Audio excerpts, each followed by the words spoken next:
Anybody else? The Jane Fonda Humanitarian Award. I am so honored and moved and blown away. Thank you, Women in Film, for this amazing thing. This will be given every year to a very creative, brave, compassionate, talented woman who feels compelled to make a difference through her work and her life. And I'll be here individually.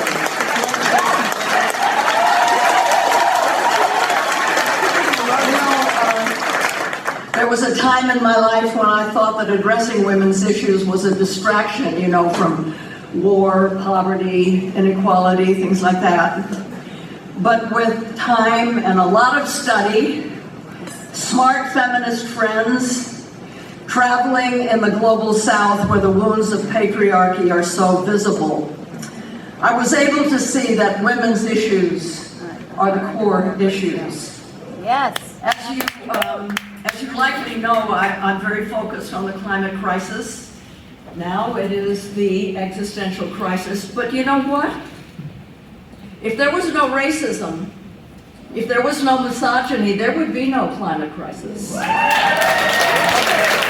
all part of the same patriarchal mindset.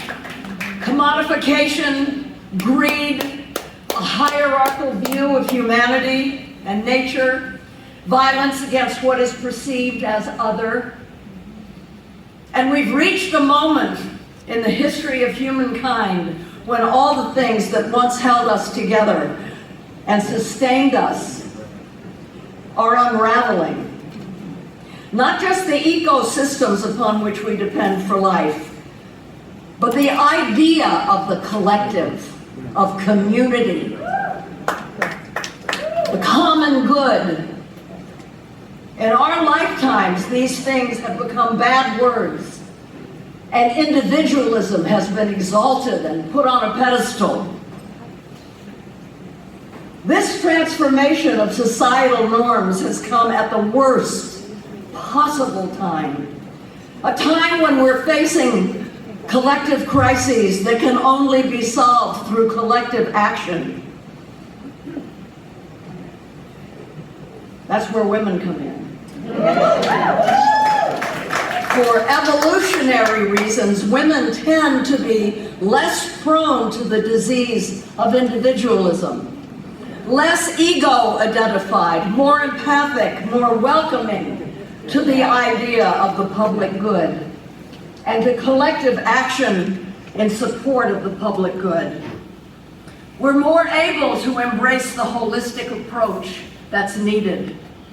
We see the connections between things.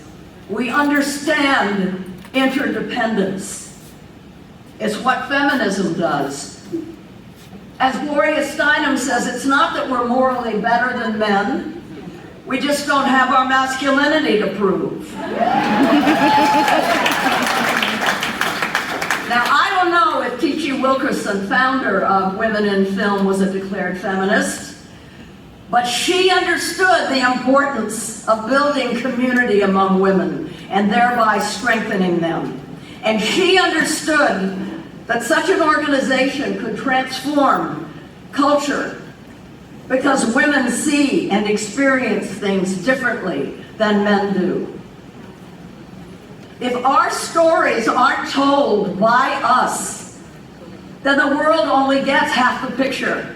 And too often it's through the lens, the very lens, that brought us the problems that we're facing today.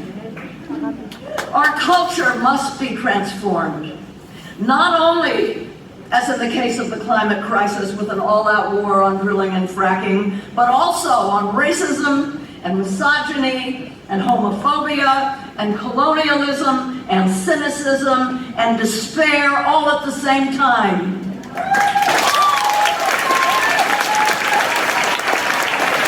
And it must be shown how everything can be put back together again in a way that closes deep inequalities, generates, strengthens, and transforms the public sphere, generates plentiful, dignified jobs radically reins in corporate power and elevates the low-carbon, empathy-rich professions in the public sector like teaching, nursing, caregiving, you know, women's work.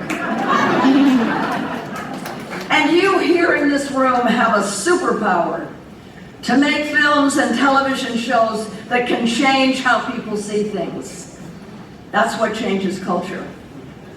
Wanting to change how things are is what activism is. And it isn't a sprint or a marathon, it's a relay race. And I see this award. This award, I think, is a torch that will be handed off year after year to new generations of activists who will, I hope, do a better job than my generation did. I am truly grateful to be recognized by a group like Women in Film, one that fights for the rights of women in Hollywood to achieve parity and change the culture of our industry and our world. So please, let's rise creatively to this urgent crisis. Thank you.